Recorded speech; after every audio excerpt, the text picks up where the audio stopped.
तहरीक इंसाफ़ सिंध जे अॻवान हलीम आदिल शेख चयो आहे त बिजली जो ब्रेकडाउन फ़नी ख़राबी सबबु थियो आहे। जल्द सॼे मुल्क में बिजली बहाल थी वेंदी।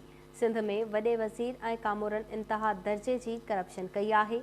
मकलीअ में मीडिया सां ॻाल्हाईंदे हलीम आदिल शेख चयो आहे त मुल्क में पैदा थियल बिजलीअ जो ब्रेकडाउन फ़नी ख़राबीअ जो मामिलो आहे, जंहिं लाइ वफ़ाक़ी हुकूमत राति खां वठी सरगर्म आहे ऐं जल्द बिजली बहाल थियणु शुरू थी वेंदी।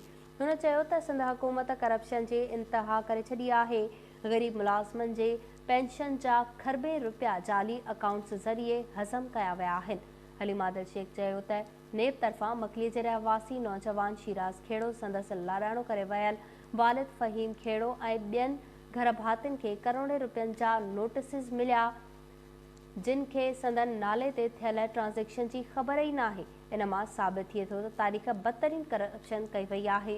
तहरीक इंसाफ़ जे अॻवान चयो त करप्शन जी सिधी रीत वॾो वज़ीर, संदसि पर्सनल सेक्रेटरी बाजारी ऐं कामोरा मुलविस आहिनि। करप्शन में मुलविस मांगर मच्छनि खे बख़्श न कयो वेंदो। नेब खे अपील आहे त जाली ट्रांज़ेक्शन कंदड़ माफ़िया जो घेरो तंग कयो वञे।